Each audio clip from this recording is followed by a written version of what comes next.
You're listening to the Dr. Shoup Show, continuing the conversation day and night at dtsradio.com. Here's Dr. Randy Shoup. You've been selected for a mission of the utmost importance. What mission? Save the world.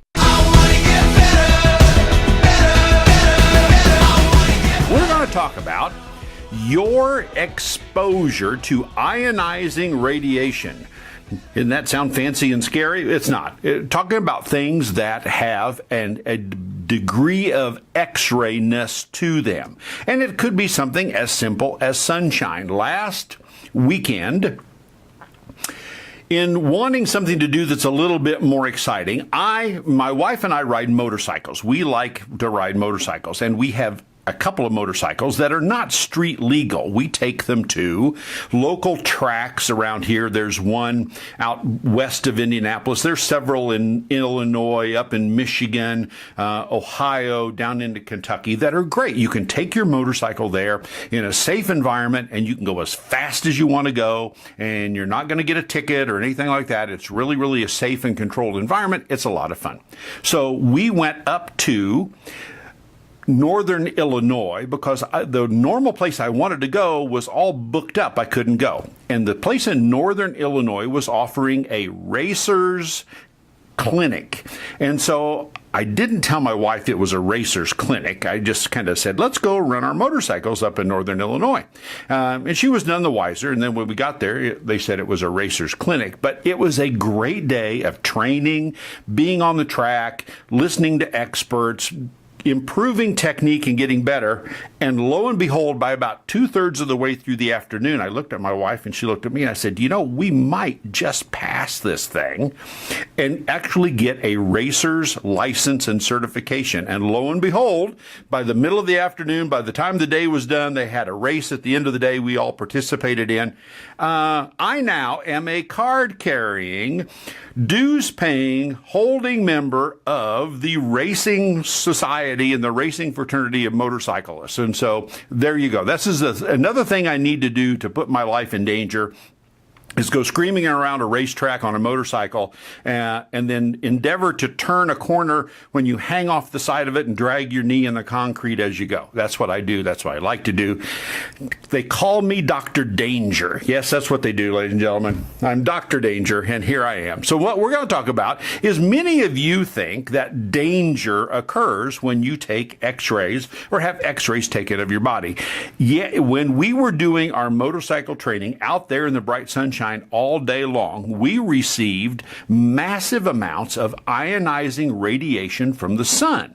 We were standing in open ground that is very rocky, and so we received ionizing radiation up from the ground from the radioactive decay of carbon and uranium and all these other elements because of naturally occurring stuff. So I wanted to help you think about, because this came from you, my listeners, a question about how many X-rays are too many.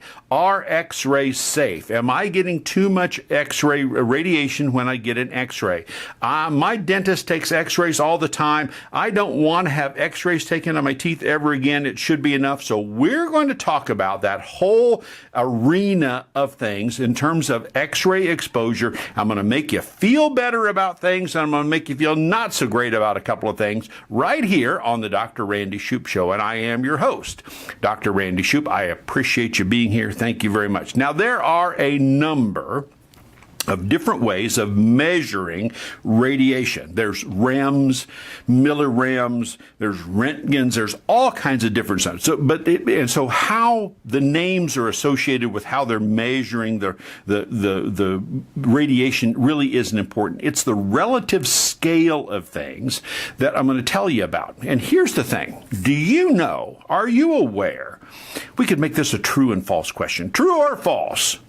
Do you get radiation, radioactive exposure from eating a banana? The answer is yes, you do, because the potassium in a banana has a nuclear decaying process, albeit very slow and albeit very, very small.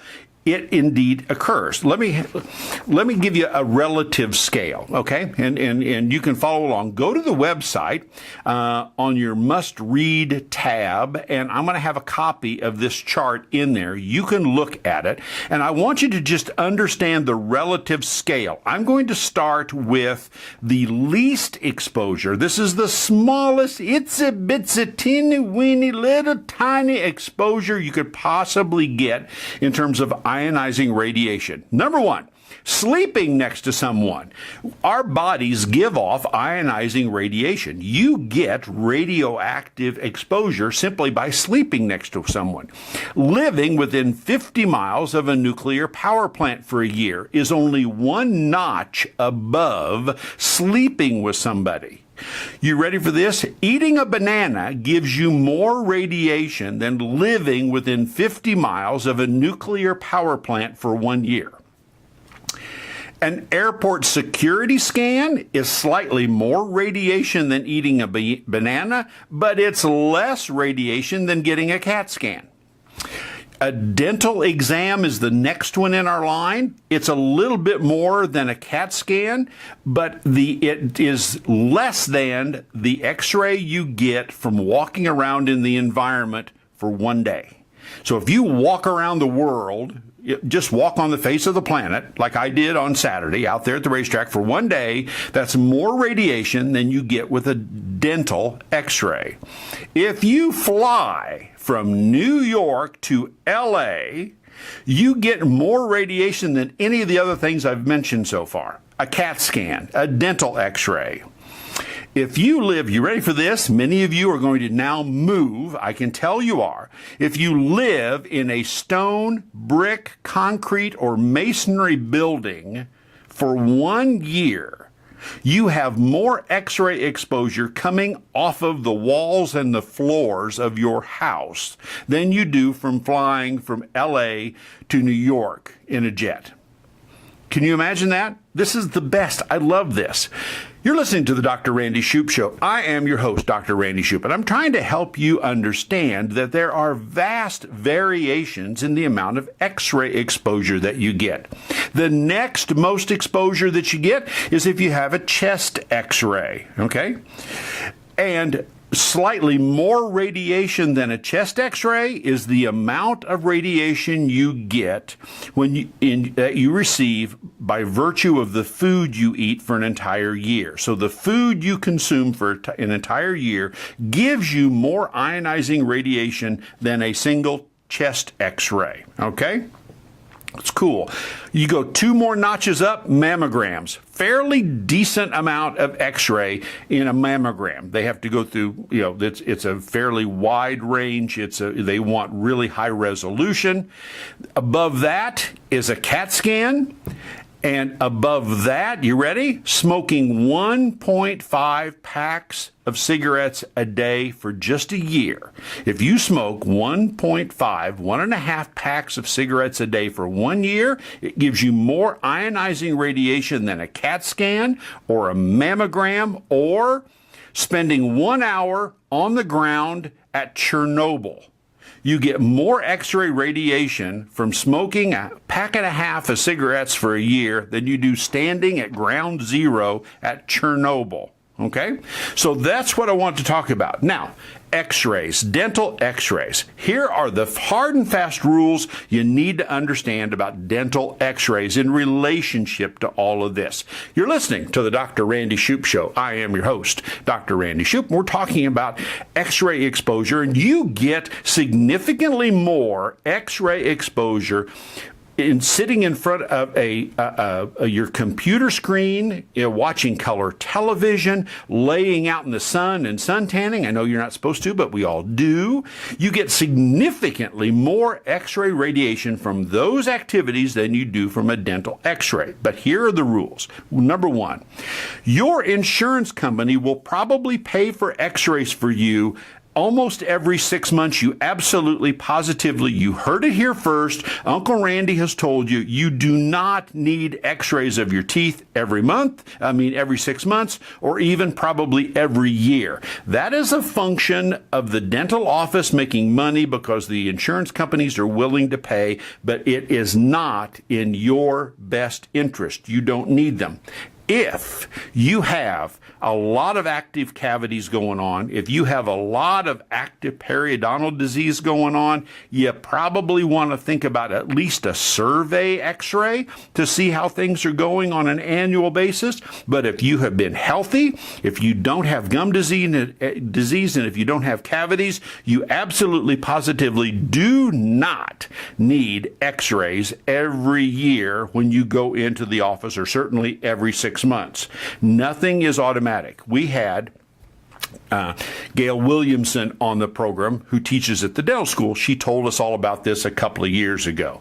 And so you want to be sure to question your dentist, question your physician anytime they tell you, oh, it's time for your x-rays. Oh, it's time for you to get x-rays again. That should never be a part of the equation on when you should get x-rays. The dentist should look at you, look at what's going on with you, look at your health, and look at the amount of information that they have to make a determination, and say, okay, now is when we need more information. Let's get some x-rays that'll give us that information. And you don't need x-rays again until, guess what? You need more information, not because it's time for the insurance company to pay for them. So there you have everything you need to know. Go to the website at ddsradio.com. Go to the must read tab. All of this data is going to be there. It's really interesting. It's fascinating. You should be a better informed consumer. You should ask the right questions. You are going to get better health care because you listen to me, Dr. Randy Shoup. You're listening to The Dr. Shoup Show. Exclusive insider info, audio, and video is online now at ddsradio.com.